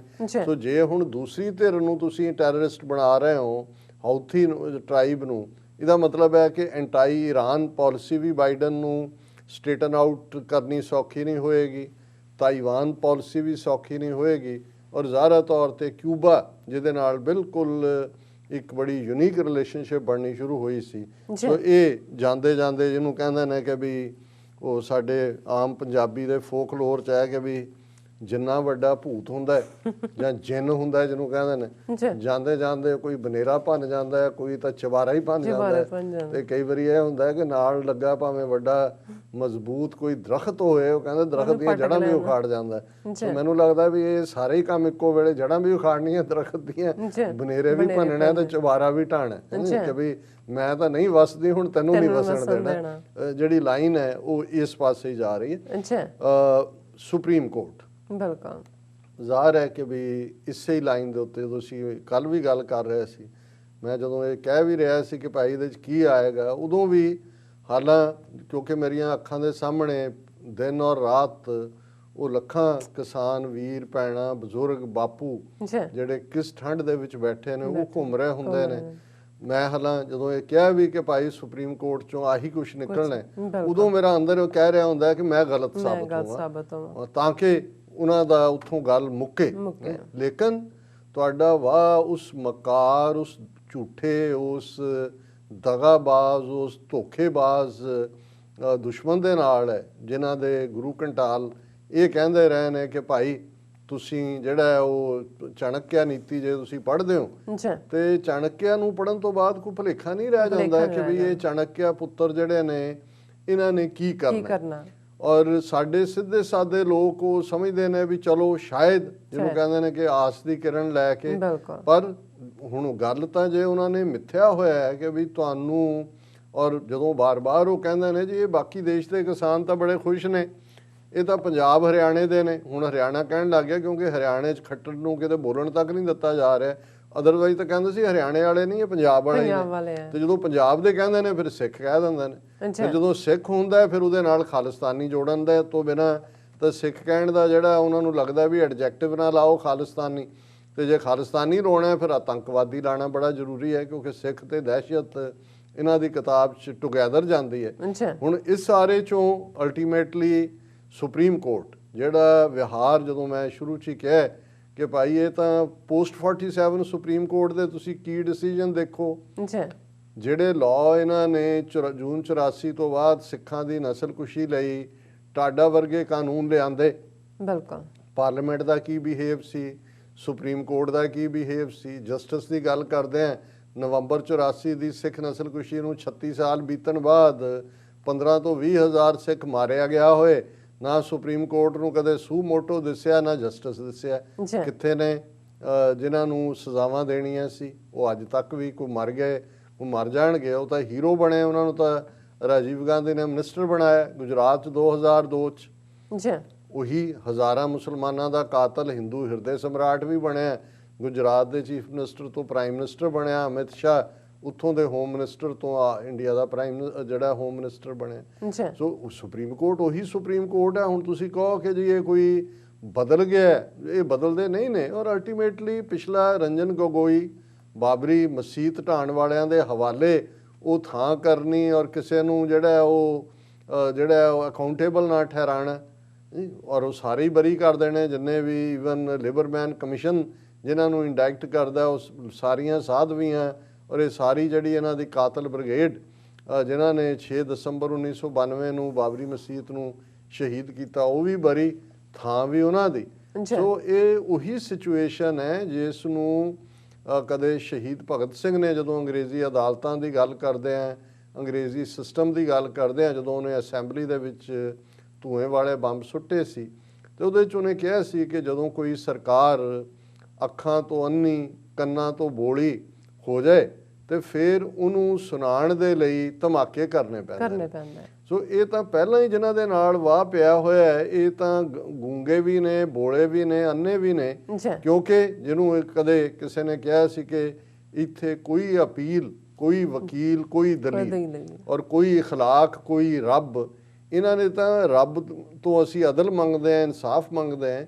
ਇਹਨਾਂ ਨੇ ਤਾਂ ਰਾਮ, ਜਿਸ ਦਾ ਨਾਂ ਜਿਹੜਾ ਲੱਖਾਂ ਕਰੋੜਾਂ ਹਿੰਦੂ ਜਿਹੜੇ ਨੇ ਉਹ ਆਪਣੀ ਰੂਹਾਨੀ ਦੁਨੀਆ 'ਚ ਲੈਂਦੇ ਸੀ, ਉਹਨੂੰ ਵੀ ਇੱਕ ਪੋਲੀਟੀਕਲ ਵੈਪਨ ਬਣਾ ਕੇ ਜਿਹੜਾ ਲੋਕਾਂ ਨੂੰ ਕਤਲ ਕਰਨ ਦਾ, ਧਮਕਾਉਣ ਦਾ, ਉਹਨਾਂ ਨੂੰ ਜਿਹੜਾ ਟੈਰਰਾਈਜ਼ ਕਰਨ ਦਾ ਵੈਪਨ ਬਣਾਇਆ। ਜਦੋਂ ਹਮਲਾ ਕਰ ਰਹੇ ਹੁੰਦੇ ਨੇ, ਜੈ ਸ਼੍ਰੀ ਰਾਮ ਕਹਿ ਰਹੇ ਹੁੰਦੇ ਨੇ। ਸੋ ਜਿਨ੍ਹਾਂ ਦਾ ਰਾਮ ਵੀ ਜਿਹੜਾ ਉਹਨਾਂ ਨੇ ਉਹਨੂੰ ਦਹਿਸ਼ਤਗਰਦ ਆਪਣੇ ਨਾਲ ਦਾ ਬਣਾ ਲਿਆ, ਤੇ ਉਹਨਾਂ ਦੇ ਤੁਸੀਂ ਕਿਹੜੇ, ਈਵਨ ਉਹਨਾਂ ਦੀ ਡਿਵਾਈਨ ਸੈਂਸ ਨੂੰ ਵੀ, ਹੁਣ ਕਿਸੇ ਸਿੱਖ ਨੂੰ ਕੋਈ ਜਿੱਥੇ ਮਰਜ਼ੀ ਹੋਏ, ਜਿੰਨਾ ਮਰਜ਼ੀ ਕੋਈ ਗੁਨਾਹਗਾਰ ਹੋਏ ਉਹਦੇ ਸਾਹਮਣੇ, ਜੇ ਉਹ ਕਹੇਗਾ ਉਹਨੂੰ ਕਿ ਵੀ ਬਾਬਾ ਨਾਨਕ ਦਾ ਵਾਸਤਾ ਹੀ, ਉਹਦੇ ਜੇ ਹੱਥ ਵੀ ਅੱਗੇ ਵਧੇ ਨੇ, ਉਹਦਾ ਸੰਗ ਉਹ ਪਿੱਛੇ ਹਟ ਜਾਏਗਾ ਵੀ ਬਾਬੇ ਨਾਨਕ ਦਾ ਮੈਨੂੰ ਵਾਸਤਾ ਦਿੱਤਾ ਹੈ। ਮੁਸਲਮਾਨਾਂ ਦੇ ਹਵਾਲੇ ਨਾਲ ਅੱਲਾ ਦੇ ਵਾਸਤੇ ਕੋਈ, ਜੇ ਨਬੀ ਦਾ ਵਾਸਤਾ ਕੋਈ ਪਾਏਗਾ ਉਹਦੇ ਹੱਥ ਰੁਕ ਜਾਣਗੇ ਕਿ ਨਹੀਂ ਇਹ ਮੇਰੇ ਪਿਆਰੇ ਨਬੀ ਦਾ ਨਾਮ ਹੈ। ਤੇ ਤੁਸੀਂ ਜਿਨ੍ਹਾਂ ਦਾ ਇਹਨਾਂ ਨੂੰ ਵਾਸਤਾ ਪਾਓਗੇ ਉਹ ਤਾਂ ਉਹੀ ਨੇ ਜਿਹੜੇ ਪਹਿਲਾਂ ਹੀ ਬਗਲ ਵਿੱਚ ਛੁਰੀ ਮੂੰਹ ਮੇ ਰਾਮ ਰਾਮ, ਤਾਂ ਉਸ ਰਾਮ ਨੂੰ ਵੀ ਉਹਨਾਂ ਨੇ ਆਪਣੇ ਨਾਲ ਦਾ ਦਹਿਸ਼ਤਗਰਦ ਬਣਾ ਦਿੱਤਾ ਹੈ। ਜੈ ਸ਼੍ਰੀ ਰਾਮ ਕਹਿ ਕੇ ਇਹਨਾਂ ਨੇ ਲੋਕਾਂ ਦੇ ਘਰ ਸਾੜਦੇ ਨੇ, ਉਹਨਾਂ ਦੇ ਹਮਲੇ ਕਰਦੇ ਨੇ, ਔਰ ਉਸ ਕਿਸਮ ਦੀ ਉਹਨਾਂ ਨੇ ਦਹਿਸ਼ਤਗਰਦੀ ਬਣਾਈ ਹੈ। ਔਰ ਸੁਪਰੀਮ ਕੋਰਟ ਇਸ ਵੇਲੇ ਪੂਰੀ ਤਰ੍ਹਾਂ ਉਸੇ ਹੀ ਹਿੰਦੂਤਵਾ ਦੀ ਰਿਫਲੈਕਸ਼ਨ ਹੈ। ਜੇ ਉਹਨਾਂ ਦੇ ਕੇਸ ਮੈਂ ਗਿਣਾਉਣ ਲੱਗਾ ਤਾਂ ਸ਼ਾਇਦ ਘੰਟੇ ਚਾਹੀਦੇ ਨੇ ਕਿ ਕਿਵੇਂ ਪਿਛਲੇ ਸਾਰੇ ਪੀਰੀਅਡ ਦੇ ਉਹਨਾਂ ਦੇ ਜਿੰਨੇ ਫੈਸਲੇ ਆਏ ਨੇ ਉਹ ਹਿੰਦੂਤਵੀਆਂ ਦੇ ਹੱਕ 'ਚ ਨੇ। ਔਰ ਹੁਣ ਤਾਂ ਖੈਰਾਂ ਅਡਾਨੀ, ਅੰਬਾਨੀ, ਪਤੰਜਲੀ ਦੀਆਂ ਕਿ ਭਾਈ ਉਹਨਾਂ ਨੇ ਤਾਂ ਅੱਗੇ ਤਾਂ ਸਰਕਾਰੇ ਦਰਬਾਰੇ ਕੋਈ ਅਹੁਦਾ ਲੈ ਲੈਂਦਾ, ਜਿਵੇਂ ਰੰਜਨ ਗਗੋਈ ਰਾਜ ਸਭਾ ਦਾ ਮੈਂਬਰ ਬਣ ਗਿਆ, ਉਹ ਜਿਹੜੇ ਉਹਨਾਂ ਦੇ ਮਿਸ਼ਰਾ ਕਮਿਸ਼ਨ ਜਿਹੜਾ ਬਣਾਇਆ ਸੀ ਰਾਜੀਵ ਗਾਂਧੀ ਵਾਲਾ ਐਕਸ ਜੱਜ ਦਾ, ਉਹਨੂੰ ਹਿਊਮਨ ਰਾਈਟ ਕਮਿਸ਼ਨ ਦਾ ਚੇਅਰਮੈਨ ਲਾਤਾ। ਆਨੰਦ ਸ਼ਰਮਾ ਰਾਜ ਸਭਾ ਦਾ ਮੈਂਬਰ ਬਣ ਗਿਆ ਸੀ। ਹੁਣ ਤਾਂ ਅਡਾਨੀ, ਅੰਬਾਨੀ ਇੰਨੇ ਕੁ ਨੋਟ ਚੂਹੇ ਵੀ ਥੱਕ ਗਏ ਕੁਤਰ ਕੇ, ਹੁਣ ਤਾਂ ਉਹ ਇਸ ਕੰਮ ਨੂੰ ਵੰਡਣ ਤੇ ਲੱਗੇ ਨੇ, ਤੇ ਬਾਕੀ ਉਹ ਭੈਂਗਾ ਔਰ ਵਿੰਗਾ ਤੁਰਨ ਵਾਲਾ ਪਤੰਜਲੀ, ਰਾਮਦੇਵ, ਇਹ ਸਾਰੇ ਜਿਹੜੇ ਨੇ ਐਵੇਂ ਥੋੜ੍ਹੀ ਹੈ ਕਿ ਵੀ ਬਿਲੀਅਨਸ ਦੀ ਜਿਹੜੀਆਂ ਨੇ ਬਿਜ਼ਨੈਸਿਸ ਖੜੀਆਂ ਕਰ ਲਈਆਂ, ਸਾਰਾ ਕੁਝ ਇਹਨਾਂ ਦੇ ਹਵਾਲੇ। ਔਰ ਇਹ ਸਾਰੇ ਇਸ ਵੇਲੇ ਉਹਨਾਂ ਦੀ ਪੇਰੋਲ ਦੇ ਉੱਤੇ ਹੀ ਨੇ। ਕੋਈ ਵੀ ਚੀਫ ਜਸਟਿਸ ਲੈਵਲ ਤੱਕ ਪਹੁੰਚਣ ਵਾਲਾ, ਔਰ ਇਹ ਗੱਲ ਮੈਂ ਨਹੀਂ ਕਹਿੰਦਾ, ਇਹਨਾਂ ਦਾ ਹੀ, ਭਾਵੇਂ ਉਹ ਆਪਣੀ ਕਿਸਮ ਦਾ ਇੱਕ ਨੈਸ਼ਨਲਿਸਟ ਹੈ, ਮਾਰਕੰਡੇ ਕਾਟਜੂ, ਉਹਨੇ ਕਿਹਾ ਸੀ 80% ਜਿਹੜੇ ਨੇ ਸਾਰੇ ਕਰਪਟ ਨੇ। ਔਰ ਹੁਣ ਤੁਸੀਂ ਬਾਕੀ ਵੀ ਜੋੜ ਲਓ, ਜਦੋਂ ਉਹਨੇ ਕਿਹਾ ਇਹ ਵੀ 10 ਸਾਲ ਹੋ ਚੁੱਕੇ ਨੇ ਇਸ ਗੱਲ ਨੂੰ, ਬਾਕੀ ਰਹਿੰਦੇ ਵੀ ਹੋ ਚੁੱਕੇ ਨੇ। ਹੁਣ ਜਦੋਂ ਅਸੀਂ ਕੱਲ ਜ਼ਿਕਰ ਕੀਤਾ ਤੇ ਕੱਲ ਜ਼ਾਹਰ ਹੈ ਕਿ ਜੀ ਉਹ ਜਦੋਂ ਮਿੱਠੀਆਂ ਮਿੱਠੀਆਂ ਗੱਲਾਂ ਅਸੀਂ ਹੇਜਲੀ, ਮਾਸੀ ਔਰ ਫਾਫਾ ਔਰ ਇਹ ਸਾਰੇ ਪੰਜਾਬੀ ਦੇ ਐਡਜੈਕਟਿਵ ਯੂਜ਼ ਕੀਤੇ ਸੀ, ਔਰ ਉਹਦੇ 'ਚ ਠੀਕ ਹੈ ਬਿਲਕੁਲ, ਇਹ ਦੋ ਗੱਲਾਂ ਹੁੰਦੀਆਂ ਨੇ। ਇੱਥੇ ਵੀ ਇਹ ਇੱਕ ਅਮਰੀਕਾ 'ਚ ਟ੍ਰੈਂਡ ਹੁੰਦਾ ਕਿ ਜਦੋਂ ਹੀਅਰਿੰਗ ਹੋ ਰਹੀ ਹੁੰਦੀ ਹੈ ਤੇ ਜਿਹੜੀ ਗੱਲ ਜੱਜ ਕਹਿ ਰਹੇ ਹੁੰਦੇ ਨੇ ਉਹ ਬਹੁਤ ਵਾਰੀ ਫੈਸਲੇ 'ਚ ਨਹੀਂ ਹੁੰਦੀ, ਉਹ ਤਾਂ ਇਹ ਦੱਸ ਰਹੇ ਹੁੰਦੇ ਨੇ ਕਿ ਬਈ ਉਹ ਇੰਪਾਰਸ਼ਲ ਨੇ। ਔਰ ਕੱਲ ਜਿਵੇਂ ਸੀ ਬਹੁਤਿਆਂ ਨੂੰ ਲੱਗਦਾ ਸੀ ਲਓ ਜੀ ਸੁਪਰੀਮ ਕੋਰਟ ਨੇ ਝਾੜ ਪਾਤੀ ਸਰਕਾਰ ਨੂੰ, ਦੂਜਿਆਂ ਨੂੰ, ਸਾਨੂੰ ਇਹ ਸੀ ਕਿ ਵੀ ਇਹਨਾਂ ਨੇ ਇੰਡੀਕੇਸ਼ਨ ਦੇ ਦਿੱਤੀ ਹੈ, ਇਹਨਾਂ ਨੇ ਉੱਥੋਂ ਧਰਨਾ ਵੀ ਚੁਕਾਉਣਾ, ਇਹਨਾਂ ਨੇ ਜਿਹੜਾ ਉਹ ਸਸਪੈਂਡ ਤਾਂ ਕਰਨਾ, ਬਟ ਨਾਲ ਦੀ ਨਾਲ ਕਮੇਟੀ ਬਣਾਉਣ ਦੀ ਗੱਲ ਕਰ ਦਿੱਤੀ ਹੈ, ਬਣਾਉਣੀ ਹੈ। ਔਰ ਅਲਟੀਮੇਟਲੀ ਜਿਵੇਂ ਮੈਨੂੰ ਯਾਦ ਹੈ ਕਿ ਵੀ ਰਾਜੀਵ ਗਾਂਧੀ ਔਰ ਲੌਂਗੋਵਾਲ ਜਦੋਂ ਉਹਦਾ ਅਕੋਰਡ ਹੋਇਆ, ਅਕੋਰਡ ਕੀ ਸੀ, ਸਰੈਂਡਰ ਸੀ, ਜੂਨ 84 ਦੀ ਨਸਲਕੁਸ਼ੀ ਹੋ ਕੇ ਹਟੀ ਸੀ। ਲੌਂਗੋਵਾਲ ਨੂੰ ਇਹ ਬਰਨਾਲਾ, ਬਲਵੰਤਾ ਔਰ ਉਹਨਾਂ ਦੇ ਅੱਗੋਂ ਏਜੰਟ ਜਿਹੜੇ ਪ੍ਰੋਫੈਸਰ 2-3 ਰੱਖੇ ਹੋਏ ਸੀ ਉਹ ਲੈ ਕੇ ਗਏ ਘੇਰ ਕੇ ਉਹਨੂੰ, ਅਨਪੜ੍ਹ ਸਾਧ ਨੂੰ ਤਾਂ ਪਤਾ ਵੀ ਨਹੀਂ ਸੀ ਵੀ ਕੀ ਹੈ। ਔਰ ਰਾਜੀਵ ਗਾਂਧੀ ਹੋ ਗਿਆ ਜੀ, ਹੋ ਗਿਆ, ਸਮਝੌਤਾ ਹੋ ਗਿਆ। ਔਰ ਉਦੋਂ ਇੱਕ ਜਿਹੜੀ ਹੈ ਇਹ ਜੋਕ ਵੀ ਸੀ ਔਰ ਰਿਐਲਿਟੀ ਵੀ ਬਣੀ। ਉਹਨਾਂ ਨੇ ਕਿਹਾ ਜੀ ਜਦੋਂ ਲੌਂਗੋਵਾਲ ਨੇ ਦਸਤਖਤ ਕਰਤੇ, ਰਾਜੀਵ ਲੌਂਗੋਵਾਲ ਕਾਰਡ ਉਹ ਖ਼ਤਮ ਕਰਤਾ ਪੰਜਾਬ ਦਾ ਕਿ ਜੀ ਅਸੀਂ ਹੋ ਗਿਆ, ਤੇ ਰਾਜੀਵ ਗਾਂਧੀ ਨੇ ਆਪਣੀ ਬੁਲਟ ਪ੍ਰੂਫ ਜੈਕਟ ਲਾਈ ਤੇ ਉਹਨੇ ਲੌਂਗੋਵਾਲ ਨੂੰ ਦਿੱਤੀ। ਉਹਨੇ ਕਿਹਾ ਕਿ ਸੰਤ ਜੀ अब मुझे इसकी ज़रूरत नहीं, आपको इसकी ज़रूरत है। और ਜ਼ਾਹਰ ਹੈ ਕਿ ਲਗਭਗ 20 ਦਿਨਾਂ ਬਾਅਦ ਲੌਂਗੋਵਾਲ ਮਾਰਿਆ ਗਿਆ ਜੁਝਾਰੂਆਂ ਦੇ ਹੱਥੋਂ, ਔਰ ਉਹ ਸਾਰੀ ਕਹਾਣੀ ਜਿਹੜੀ ਹੈ ਉਹ ਦੂਸਰੇ ਪਾਸੇ ਚਲੀ ਗਈ। ਹੁਣ ਜ਼ਾਹਰ ਇਹ ਹੈ ਜੇ ਤੁਸੀਂ ਇਹਨੂੰ ਇੱਕ ਲਾਈਨ 'ਚ ਕਹਿਣਾ ਹੋਏ ਕਿ ਜਿੱਥੇ ਟਾਰਗੇਟਡ, ਜ਼ਾਹਰ ਹੈ ਕਿ ਲਾਅ ਪਾਸ ਪਾਰਲੀਮੈਂਟ ਨੇ ਕੀਤੇ, ਪਾਰਲੀਮੈਂਟ ਬੀਜੇਪੀ ਦੀ ਹਕੂਮਤ ਹੈ, ਜਿਹੜੀ ਸਟਰਗਲ ਹੈ ਉਹ ਉਹਨਾਂ ਲਾਜ਼ ਨੂੰ ਵਾਪਸ ਲੈਣ ਲਈ ਹੈ, ख़त्म ਕਰਨ ਲਈ ਹੈ, ਬੀਜੇਪੀ ਦੀ ਹਕੂਮਤ ਦੇ ਖਿਲਾਫ ਹੈ। ਔਰ ਬੀਜੇਪੀ ਨੇ ਬੜੀ ਕਲੈਵਰਲੀ ਬਿਨਾਂ ਫਾਰਮਰਸ ਕਿਸੇ ਆਰਗੇਨਾਈਜੇਸ਼ਨ ਨੇ ਤਾਂ ਸੁਪਰੀਮ ਕੋਰਟ ਨੂੰ ਕਿਹਾ ਹੀ ਨਹੀਂ ਵੀ ਤੁਸੀਂ ਇੰਟਰਵੀਨ ਕਰੋ, ਉਹਨਾਂ ਨੇ ਉੱਥੋਂ ਕੱਢ ਕੇ ਜਿਹੜਾ ਉਹ ਸੁਪਰੀਮ ਕੋਰਟ ਦੇ ਗਲ ਪਾ ਦਿੱਤਾ। ਹੁਣ ਜੋ ਵੀ ਸੁਪਰੀਮ ਕੋਰਟ ਕਹੇਗਾ, ਜੇ ਉਹ ਮੰਨਦੇ ਨੇ ਕਿਸਾਨ ਤਾਂ ਵੀ ਮਰਦੇ ਨੇ, ਨਹੀਂ ਮੰਨਦੇ ਫਿਰ ਵੀ ਲੜਾਈ ਇਹ ਹੈ। ਦੇਖੋ ਜੀ ਦੇਸ਼ ਦੀ ਸਰਵਉੱਚ ਅਦਾਲਤ ਔਰ ਉਸ ਦੀ ਹੁਕਮ ਅਦੂਲੀ ਕਰ ਰਹੇ ਨੇ, ਨਤੀਜਾ ਇਹ ਹੋਏਗਾ। ਔਰ ਇਹਦੇ 'ਚ ਮੈਂ ਮੋਟੇ ਤੌਰ 'ਤੇ ਦੱਸ ਦਿਆਂ ਕਿ ਜਿਹੜੇ ਸੁਪਰੀਮ ਕੋਰਟ ਦਾ ਫੈਸਲਾ, ਕਿਉਂਕਿ ਬਹੁਤ ਕੁਛ ਅਸੀਂ ਕੱਲ੍ਹ ਡਿਸਕਸ ਕੀਤਾ ਸੀ, ਸੋ ਉਹਨਾਂ ਨੇ ਉਹਨੂੰ ਟੈਂਪਰੇਰਲੀ ਸਸਪੈਂਡ ਕਰ ਦਿੱਤੇ ਨੇ ਕਿ ਜੀ ਇਹ ਤਿੰਨੋਂ ਖੇਤੀ ਕਾਨੂੰਨ ਸਸਪੈਂਡ ਨੇ।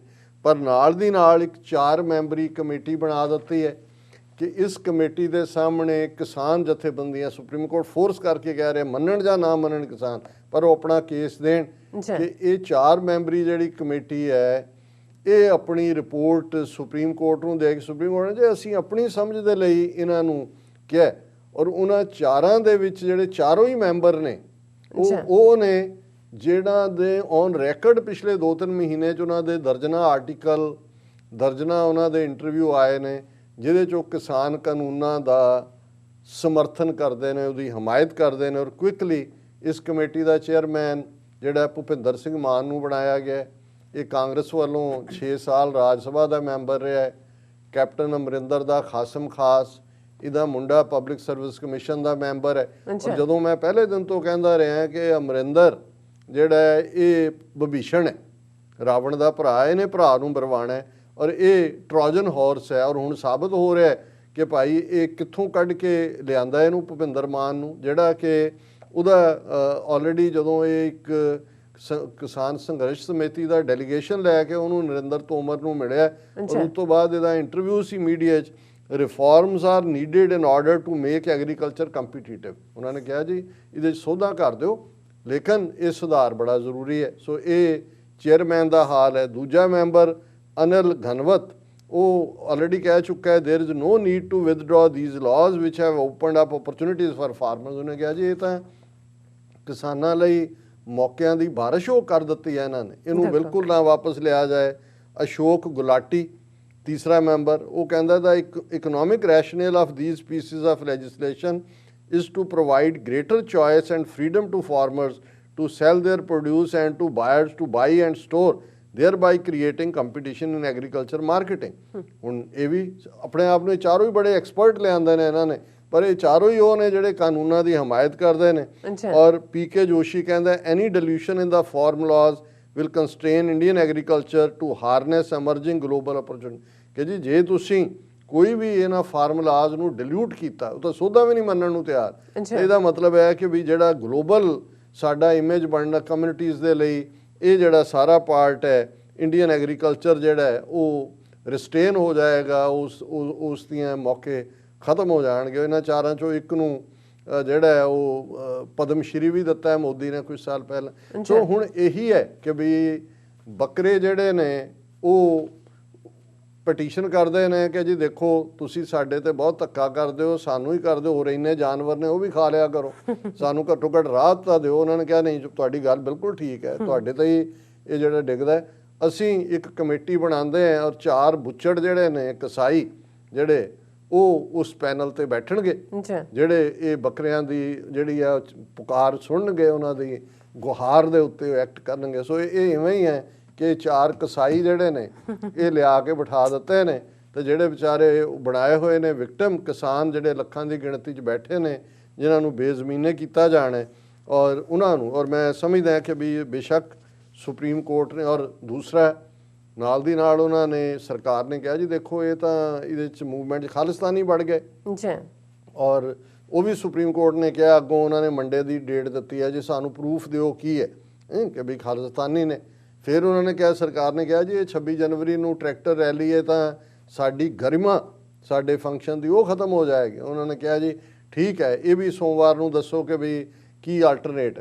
ਸੋ ਮੈਨੂੰ ਲੱਗਦਾ ਇਹਨਾਂ ਨੇ ਆਉਣ ਵਾਲੇ ਦਿਨਾਂ 'ਚ ਟਰੈਕਟਰ ਮਾਰਚ ਤੇ ਵੀ ਪਾਬੰਦੀ ਲਾਣੀ ਹੈ। ਇਹ ਵੀ ਉਹਨਾਂ ਨੇ ਕਿਹਾ ਜੀ ਇਹ ਹੋਰ ਥਾਂ ਤੇ ਅਪਲਾਈ ਕਰ ਦੇਣ, ਰਾਮਲੀਲਾ ਗਰਾਊਂਡ ਜਾ ਕੇ, ਤੇ ਉੱਥੋਂ ਉਹਨਾਂ ਨੇ ਉਠਾ ਵੀ ਦੇਣਾ। ਬਿਲਕੁਲ ਇਹ ਚਾਰੋਂ ਹੀ ਜਿਹੜੇ ਬਿਠਾਏ ਨੇ ਕਸਾਈ ਜਿਹੜੇ ਬੱਕਰਿਆਂ ਦੀ ਅਪੀਲ ਸੁਣਨਗੇ, ਇਹਨਾਂ ਦੀ ਵੀ ਪਹਿਲਾਂ ਹੀ ਹੈ। ਇੱਕ ਤਾਂ ਹੁੰਦਾ ਨਾ ਵੀ ਕਿਸੇ ਦਾ ਤੁਹਾਨੂੰ ਪਤਾ ਹੀ ਨਹੀਂ ਹੈ, ਜਾਂ ਕਿਸੇ ਨੇ ਕੋਈ ਗੱਲ 10 ਸਾਲ ਪਹਿਲਾਂ ਕਹੀ, ਉਹ ਕਹਿ ਸਕਦਾ ਜੀ 10 ਸਾਲ ਪਹਿਲਾਂ ਮੇਰਾ ਵਿਊ ਇਹ ਸੀ ਪਰ ਹੁਣ ਮੈਂ ਬਦਲ ਗਿਆ। ਇਹ ਤਾਂ ਪਿਛਲੇ 3 ਮਹੀਨੇ ਦੀਆਂ ਇਹਨਾਂ ਦੀਆਂ ਇੰਟਰਵਿਊਜ਼ ਨੇ ਜਾਂ ਇਹਨਾਂ ਦੀਆਂ ਲਿਖਤਾਂ ਨੇ। ਸੋ ਕੁੱਲ ਮਿਲਾ ਕੇ ਮੈਂ ਸਮਝਦਾ ਵੀ ਇਹਨਾਂ ਨੇ ਆਪਣੀ ਜੋ ਕਰਤੂਤ ਕੀਤੀ ਹੈ, ਕਿਸਾਨਾਂ ਨੇ ਬਿਲਕੁਲ ਠੀਕ ਰਿਸਪੌਂਸ ਦਿੱਤਾ ਹੈ। ਔਰ farmers protest, farmer leaders reject Supreme Court panel as a government ploy. ਉਹਨਾਂ ਨੇ ਕਿਹਾ ਜੀ ਇਹ ਸਰਕਾਰੀ ਹੱਥਕੰਡਾ ਹੈ, ਔਰ ਇਸ ਸਾਰੇ ਚੋਂ ਉਹਨਾਂ ਨੇ ਕਿਹਾ ਕਿ ਵੀ ਇਹ ਆਲਰੇਡੀ ਉਹੀ ਲਿਆਂਦੇ ਨੇ, ਔਰ ਅਸੀਂ they vote to continue their protest indefinitely including plans for a peaceful tractor parade in the capital on the Republic Day. ਕਿ ਅਸੀਂ ਇਹ ਕਰਾਂਗੇ। ਔਰ ਉਹਨਾਂ ਨੇ ਕਿਹਾ ਕਿ ਵੀ ਇਹ ਜਿਹੜੀ ਹੈ we understand that this committee is a government ploy, it is only meant to divert attention from the protest and to reduce the pressure on the government। ਕਿ ਇਹ ਜਿਹੜਾ ਇਹਨੂੰ ਧਿਆਨ ਹਟਾਉਣ ਲਈ, ਔਰ ਅਸੀਂ ਇਹਨੂੰ ਨਹੀਂ ਮੰਨਦੇ। ਔਰ ਨਾਲ ਦੀ ਨਾਲ ਸੁਪਰੀਮ ਕੋਰਟ ਨੇ ਫਾਰਮਰਸ ਯੂਨੀਅਨ ਨੂੰ ਨੋਟਿਸ ਵੀ ਭੇਜ ਦਿੱਤਾ ਹੈ ਕਿ ਵੀ ਇਹ ਜਿਹੜਾ ਤੁਹਾਡਾ ਟਰੈਕਟਰ ਰੈਲੀ ਹੈ ਇਹਦੇ ਬਾਰੇ ਆ ਕੇ ਜਵਾਬ ਦਿਓ। ਔਰ ਅਸੀਂ ਇੱਕ ਸੈਗਮੈਂਟ ਜਿਹੜਾ ਹੁਣ ਖਾਲਿਸਤਾਨੀ ਐਂਗਲ ਈਵਨ ਸੁਪਰੀਮ ਕੋਰਟ ਦੇ ਸਾਹਮਣੇ ਉਹਨਾਂ ਦੇ ਵੈਨੂਗੋਪਾਲ ਸੋਲੀਸਿਟਰ ਜਨਰਲ ਔਰ ਅਟਾਰਨੀ ਜਨਰਲ ਨੇ ਲਿਆਂਦਾ, ਉਹਦਾ ਅਸੀਂ ਵੀ ਡਿਸਕਸ ਕਰਾਂਗੇ ਕਿ ਕੈਪਟਨ ਅਮਰਿੰਦਰ ਕਿਵੇਂ ਵਿਭੀਸ਼ਣ ਦਾ ਰੋਲ ਅਦਾ ਕਰ ਰਿਹਾ ਹੈ, ਕਿਵੇਂ ਜਿਹਨਾਂ ਸਿੱਖ ਨੌਜਵਾਨਾਂ ਨੂੰ ਬਾਹਰ ਬੈਠੇ ਨੇ ਉਹਨਾਂ ਨੂੰ ਖਾਲਿਸਤਾਨੀ ਜਿਹੜਾ ਉਹ ਦਹਿਸ਼ਤ ਉਹਨਾਂ ਦੇ ਘਰਾਂ ਦੇ ਉੱਤੇ ਛਾਪੇ, ਜ਼ਮੀਨਾਂ ਉਹਨਾਂ ਦੀਆਂ ਕੁਰਕ ਕਰਨ ਦੀ ਲਾਈਨ ਸ਼ੁਰੂ ਕੀਤੀ ਹੋਈ ਹੈ।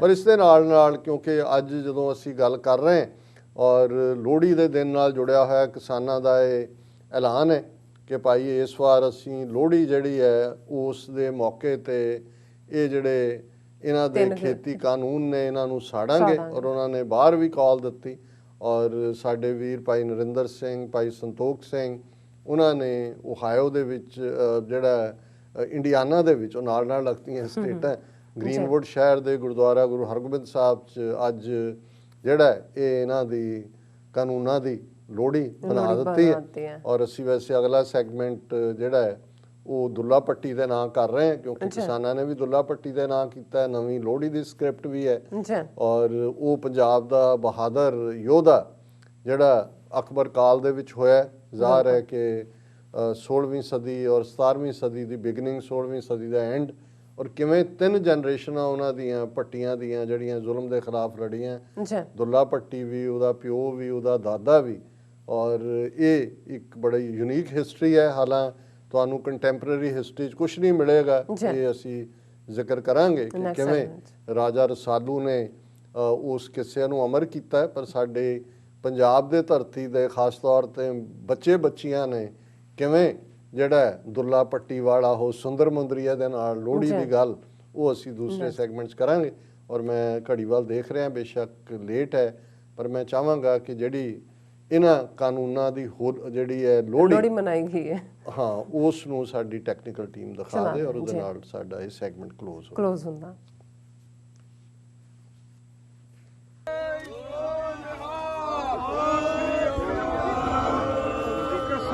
एकता जिंदाबाद, किसान एकता जिंदाबाद, किसान एकता जिंदाबाद, मोदी सरकार मुर्दाबाद, मोदी सरकार मुर्दाबाद, किसान एकता जिंदाबाद, मोदी सरकार मुर्दाबाद, खालिस्तान जिंदाबाद, खालिस्तान जिंदाबाद, खालिस्तान जिंदाबाद। किसान मजदूर एकता जिंदाबाद, किसान मजदूर एकता जिंदाबाद, किसान मजदूर एकता जिंदाबाद, किसान मजदूर एकता जिंदाबाद। अपने हक लेके रहांगे, अपने हक अपने हक ਅਸੀਂ ਮੋਦੀ ਸਰਕਾਰ ਦੇ ਤਿੰਨੇ ਕਾਲੇ ਕਾਨੂੰਨ ਸੁਪਰੀਮ ਕੋਰਟ ਦੇ ਦਿੱਤੇ ਆਦੇਸ਼ ਤੇ ਪਾਏ ਜਾ ਰਹੇ ਵਿਚੋਲੇ ਕਮੇਟੀਆਂ ਨੂੰ ਸਾਰਿਆਂ ਨੂੰ ਸਾੜ ਦਿੱਤਾ ਹੈ। ਇੱਥੇ ਅਸੀਂ ਉਹਨਾਂ ਸੰਘਰਸ਼ੀਲ ਯੋਧਿਆਂ ਨੂੰ ਗੁਰੂ ਨਾਨਕ ਫਤਿਹ ਫਲਸਫੇ ਦੇ ਚੱਲ ਰਿਹਾ ਨਾਲ ਐਲਾਨ ਕਰਦੇ ਹਾਂ ਕਿ ਤੁਹਾਡੀ ਜਿੱਤ ਤੱਕ ਅਸੀਂ ਤੁਹਾਡੇ ਤਨ ਮਨ ਧਨ ਨਾਲ ਡਟ ਕੇ ਖੜੇ ਹਾਂ ਔਰ ਹਰ ਤਰੀਕਾ ਦੀ ਤੁਹਾਡੇ ਹੋਏ ਨੁਕਸਾਨ ਦੀ ਭਰਪਾਈ ਦਾ ਆਇਦ ਕਰਦੇ ਹਾਂ। ਵਾਹਿਗੁਰੂ ਜੀ ਕਾ ਖਾਲਸਾ, ਵਾਹਿਗੁਰੂ ਜੀ ਕਾ ਖਾਲਸਾ, ਵਾਹਿਗੁਰੂ ਜੀ ਕੀ ਫਤਿਹ। ਅੱਜ ਦਾਸ ਸੰਤੋਖ ਸਿੰਘ ਇੰਡੀਅਨਾਪੋਲਿਸ ਗੁਰੂ ਹਰਗੋਬਿੰਦ ਸਾਹਿਬ ਜੀ ਮੀਰੀ ਪੀਰ ਦੇ ਮਾਲਕ ਗੁਰੂ ਸਾਹਿਬਾਨ ਦੇ ਬਖਸ਼ੇ ਹੋਏ ਸਥਾਨ ਤੋਂ ਖਲੋ ਕੇ ਦਿੱਲੀ ਵਿਖੇ ਸਿੱਖ ਖਾਸ ਤੌਰ ਤੇ ਸਿੱਖ ਅਤੇ ਭਾਰਤ ਦੇ ਸਮੂਹ ਸਟੇਟ ਵੱਲੋਂ ਕਿਸਾਨਾਂ ਦੇ ਉਲਟ ਜਿਹੜੇ ਵਿਪਰਵਾਦ ਬੀਜੇਪੀ ਵੱਲੋਂ 3 ਕਾਨੂੰਨ ਬਣਾਏ ਗਏ ਨੇ, ਉਹਨਾਂ ਦੇ ਵਿਰੋਧ ਦੇ ਵਿੱਚ ਪੂਰੀ ਮਿਡ ਵੈਸਟ ਦੀ ਸਿੱਖ ਸੰਗਤ, ਅਮਰੀਕਾ ਦੀ ਪੂਰੀ ਸਿੱਖ ਸੰਗਤ ਦੀ ਆਵਾਜ਼ ਨਾਲ ਆਵਾਜ਼ ਮਿਲਾਉਂਦਿਆਂ ਹੋਇਆਂ ਅੱਜ ਦਿੱਲੀ ਦੇ ਵਿੱਚ ਪੰਜਾਬ ਤੋਂ ਪਹੁੰਚੇ ਸਪੈਸ਼ਲ ਤੌਰ ਤੇ ਸਾਡੇ ਛੋਟੇ ਛੋਟੇ ਬੱਚੇ, ਸਾਡੀਆਂ ਬੱਚੀਆਂ, ਮਾਵਾਂ, ਬਜ਼ੁਰਗ ਅਤੇ ਨੌਜਵਾਨ ਵੀਰਾਂ ਦੀ ਕਾਰਵਾਈ ਦੇ ਅੱਗੇ ਸਾਡੀ ਸਮੂਹ ਸਿੱਖ ਭਾਰਤ ਤੋਂ ਬਾਹਰ ਬੈਠੀ ਸਮੂਹ ਸਿੱਖ ਸੰਗਤ ਦਾ ਸਿਰ ਝੁਕਦਾ। ਗੁਰੂ ਮਹਾਰਾਜ ਦੀ ਹਜ਼ੂਰ ਦੇ ਵਿੱਚ ਖਲੋ ਕੇ ਅਸੀਂ ਅਰਦਾਸ ਬੇਨਤੀ ਕਰਦੇ ਹਾਂ ਤੇ ਤੁਹਾਨੂੰ ਸਾਡੇ ਵੀਰੋ, ਸਾਡੇ ਬੱਚਿਓ, ਸਾਡੀਓ ਭੈਣੋ, ਤੁਹਾਨੂੰ ਪ੍ਰਣ ਦਿੰਦੇ ਹਾਂ ਕਿ ਇੱਥੇ ਬੈਠੀ ਸਾਡੀ ਆਤਮਾ 24 ਘੰਟੇ ਤੁਹਾਡੇ ਨਾਲ ਆ। ਇਸ ਬੇਪਰਵਾਹ ਦਾ ਮੂੰਹ ਤੋੜਵਾਂ ਜਵਾਬ ਜਿੰਨਾ ਚਿਰ ਇਹ ਕਾਲੇ ਕਾਨੂੰਨ ਖਤਮ ਨਹੀਂ ਹੁੰਦੇ ਉਹਨਾਂ ਚਿਰ ਤੱਕ ਆਪਾਂ ਨੂੰ ਇਸ ਕਾਮਯਾਬੀ ਲੈਣ ਵਾਸਤੇ ਸਾਨੂੰ ਦ੍ਰਿੜਤਾ ਦੇ ਨਾਲ ਖਲੋਣਾ ਪਵੇਗਾ। ਤੇ ਯਾਦ ਰੱਖਿਓ, ਹਿੰਦੁਸਤਾਨ ਤੋਂ ਬਾਹਰ ਬੈਠਾ ਵੀ ਸਿੱਖ ਹਰ ਵੇਲੇ ਤੁਹਾਡੇ ਨਾਲ ਆ। ਭਾਵੇਂ ਤੁਸੀਂ ਉਸ ਠੰਡ ਦੇ ਵਿੱਚ ਬੈਠੇ ਹੋ, ਪਰ ਸਾਡੀਆਂ ਆਤਮਾ 24 ਘੰਟੇ ਤੁਹਾਡੇ ਨਾਲ ਨੇ। ਅਸੀਂ ਇਸ ਮੀਡੀਆ ਦੇ ਰਾਹੀਂ ਤੁਹਾਨੂੰ ਸੁਨੇਹਾ ਦਿੱਤਾ, ਉੱਥੇ ਅਸੀਂ ਉਸ ਵਿਪਰਵਾਦ ਦਾ, ਉਸ ਮੇਦੀ ਦੇ, ਉਸ ਲੀਡਰ ਮੋਦੀ ਨੂੰ ਵੀ ਇਹ ਗੱਲ ਦੱਸਣਾ ਚਾਹੁੰਦੇ ਹਾਂ ਕਿ ਤੇਰੇ ਵਰਗੇ ਜਰਵਾਣੇ ਪਹਿਲਾਂ ਹੋ ਕੇ ਕਈ ਚਲੇ ਗਏ ਨੇ ਤੇ ਤੂੰ ਹੀ ਉਹਨਾਂ ਦੇ ਵਿੱਚੋਂ ਇੱਕ ਜਾਵੇਂਗਾ।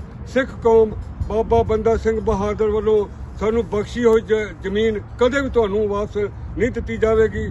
ਸਾਡੇ ਸਿਰ ਲੱਗਣ, ਸਾਡੇ ਸੀਰ ਲੱਗਣ, ਸਾਡਾ ਲਹੂ ਲੱਗੇ, ਪਰ ਤੇਰੀ ਕਾਰਵਾਈ ਨੂੰ ਅਸੀਂ ਤੇਰੇ ਮੂੰਹ 'ਚ ਜ਼ਰੂਰ ਵਾਪਸ ਮੋੜਾਂਗੇ। ਤੇ ਅੱਜ ਅਸੀਂ ਇਸ ਧਰਤੀ ਦੇ ਉੱਤੇ ਤੇਰੇ ਬਣਾਏ ਹੋਏ 3 ਕਾਨੂੰਨਾਂ ਨੂੰ ਛਿੱਤਰ ਨਾਲ ਠੋਕਦੇ ਹਾਂ। ਛਿੱਤਰ ਮਾਰ ਕੇ ਅਸੀਂ ਨੂੰ ਅੱਗ ਲਾ ਕੇ ਜਲਾਵਾਂਗੇ ਤੇ ਸਾਨੂੰ ਆਸ ਹੈ ਦੁਨੀਆ ਭਰ ਵਿੱਚ ਬੈਠਾ ਹੋਇਆ ਸਿੱਖ, ਦੁਨੀਆ ਭਰ ਵਿੱਚ ਇਨਸਾਫ ਪਸੰਦ ਜਿਹੜਾ ਵੀਰ ਹੈ, ਖਾਸ ਤੌਰ ਤੇ ਭਾਰਤ ਦੇ ਦੂਜੇ ਸਟੇਟਾਂ ਦੇ ਵਿੱਚੋਂ ਸਾਰੇ ਬੈਠੇ ਨੇ, ਉਹ ਇਸ 3 ਕਾਨੂੰਨਾਂ ਨੂੰ ਸਾੜਨਗੇ ਤੇ ਤੇਰੇ ਮੋਦੀ ਤੇਰੇ ਘਰ ਤੱਕ ਵਾਪਸ ਭੇਜਣਗੇ। ਇਹਨਾਂ ਸ਼ਬਦਾਂ ਦੇ ਨਾਲ ਹੀ ਫਤਿਹ ਪ੍ਰਵਾਨ ਕਰਦਾ ਜੀ। ਵਾਹਿਗੁਰੂ ਜੀ ਕਾ ਖਾਲਸਾ, ਵਾਹਿਗੁਰੂ ਜੀ ਕੀ ਫਤਿਹ। ਕਾ ਖਾਲਸਾ, ਵਾਹਿਗੁਰੂ ਜੀ ਕੀ ਫਤਿਹ। ਅੱਜ ਅਸੀਂ ਇੰਡੀਆਨਾ ਸਟੇਟ ਵਿਖੇ ਗ੍ਰੀਨਵੁੱਡ ਏਰੀਏ ਵਿੱਚ 6ਵੇਂ ਪਿਤਾ ਗੁਰੂ ਹਰਗੋਬਿੰਦ ਸਾਹਿਬ ਦੇ ਨਾਮ ਤੇ ਬਣੇ ਗੁਰਦੁਆਰਾ ਸਾਹਿਬ ਵਿਖੇ ਇਕੱਤਰ ਹੋ ਕੇ ਅਮਰੀਕਾ ਦੇ ਵਿਡ ਵਿੱਚ ਉਸ ਭਾਰਤ ਸਰਕਾਰ ਵੱਲੋਂ ਕਿਸਾਨਾਂ ਦੇ ਵਿਰੁੱਧ ਬਣਾਏ ਗਏ 3 ਕਾਨੂੰਨਾਂ ਨੂੰ ਰੱਦ ਕਰਦੇ ਹਾਂ ਤੇ ਕਿਸਾਨ ਮਜ਼ਦੂਰ ਏਕਤਾ ਮੋਰਚੇ ਵੱਲੋਂ ਦਿੱਤੇ ਗਏ ਆਦੇਸ਼ਾਂ ਅਨੁਸਾਰ ਅਸੀਂ ਉਹਨਾਂ 3 ਕਾਨੂੰਨਾਂ ਦੀਆਂ ਅੱਜ ਇੱਥੇ ਇਕੱਤਰ ਹੋ ਕੇ ਕਾਪੀਆਂ ਸਾੜ ਰਹੇ ਹਾਂ ਤੇ ਜੋ ਇੰਡੀਅਨ ਗਵਰਨਮੈਂਟ ਵੱਲੋਂ ਸੁਪਰੀਮ ਕੋਰਟ ਨੂੰ ਯੂਜ਼ ਕਰਨ ਲਈ ਆਦੇਸ਼ ਦਿੱਤੇ ਗਏ ਹਨ ਔਰ ਉਹ ਜਿਹੜੇ ਦਲਾਲਾਂ ਦਾ ਗਲਤ ਕੰਮ ਕਰ ਰਹੇ ਹਨ, ਅਸੀਂ ਸੁਪਰੀਮ ਕੋਰਟ ਦੇ ਆਦੇਸ਼ਾਂ ਨੂੰ ਵੀ ਤੇ ਜਿਹੜੀ 4 ਮੈਂਬਰੀ ਕਮੇਟੀ ਬਣਾਈ ਗਈ ਹੈ ਉਸ ਨੂੰ ਵੀ ਅਸੀਂ ਅੱਜ ਇੱਥੇ ਸਾੜ ਰਹੇ ਹਾਂ। ਅਸੀਂ ਕਿਸਾਨ ਮਜ਼ਦੂਰ ਏਕਤਾ ਅਸੀਂ ਵਰਲਡ ਸਿੱਖ ਪਾਰਲੀਮੈਂਟ ਵੱਲੋਂ ਬਣਾਈ ਗਈ ਸੈਲਫ ਡਿਟਰਮੀਨੇਸ਼ਨ ਕਾਉਂਸਲ ਵੱਲੋਂ ਅਤੇ ਸਮੁੱਚੀਆਂ ਸੰਗਤਾਂ ਵੱਲੋਂ ਅਮਰੀਕਾ ਦੀਆਂ ਵੱਲੋਂ ਆਇਦ ਕਰਦੇ ਹਾਂ ਕਿ ਅਸੀਂ ਡੇ 1 ਤੋਂ ਮੋਰਚੇ ਦੀ ਹਮਾਇਤ ਕਰ ਰਹੇ ਹਾਂ, ਕਾਨੂੰਨਾਂ ਨੂੰ ਰੱਦ ਕਰਾਉਣ ਦੇ ਹੱਕ ਵਿੱਚ ਹਾਂ ਔਰ ਅਸੀਂ ਇੱਕੋ ਬੇਨਤੀ ਕਰਦੇ ਹਾਂ ਕਿਸਾਨ ਮਜ਼ਦੂਰ ਏਕਤਾ ਮੋਰਚੇ ਨੂੰ ਕਿ ਅਕਾਲ ਪੁਰਖ ਤੇ ਭਰੋਸਾ ਰੱਖ ਕੇ ਆਪਸੀ ਏਕਤਾ ਬਣਾਈ ਰੱਖਿਓ ਔਰ ਉਹਨਾਂ ਸੰਘਰਸ਼ੀਲ ਯੋਧਿਆਂ ਨੂੰ ਜਿਨ੍ਹਾਂ ਨੇ ਗੁਰੂ ਨਾਨਕ ਸਾਹਿਬ ਦੇ ਫਲਸਫੇ ਤੇ ਚੱਲ ਕੇ ਪੰਜਾਬ ਤੋਂ ਇਸ ਸੰਘਰਸ਼ ਨੂੰ ਲਿਆ ਕੇ ਦਿੱਲੀ ਦੀਆਂ ਬਰੂਹਾਂ ਤੇ ਖੜਾ ਕੀਤਾ ਹੈ, ਸਤਿਗੁਰੂ ਦੇ ਚਰਨਾਂ ਵਿੱਚ ਅਸਾਂ ਅਰਦਾਸ ਕੀਤੀ ਹੈ ਕਾਮਯਾਬੀ ਹੱਕ ਸੱਚ ਇਨਸਾਫ ਦੀ ਹੋਵੇਗੀ। ਦੁਨੀਆ ਭਰ ਵਿੱਚ ਬੈਠੇ ਇਨਸਾਫ ਪਸੰਦ ਲੋਕ ਤੁਹਾਡੇ ਨਾਲ ਖੜੇ ਹਨ ਤੇ ਖਾਸ ਕਰਕੇ ਸਿੱਖ ਕੌਮ ਦੁਨੀਆ ਭਰ ਵਿੱਚ ਤੁਹਾਡੇ ਹਰ ਨੁਕਸਾਨ ਦੀ ਭਰਪਾਈ ਕਰਨ ਲਈ ਤਨ ਮਨ ਧਨ ਨਾਲ ਤਿਆਰ ਹੈ। ਡਟੇ ਰਹੋ। ਵਾਹਿਗੁਰੂ ਜੀ ਕਾ ਖਾਲਸਾ ਵਾਹਿਗੁਰੂ ਜੀ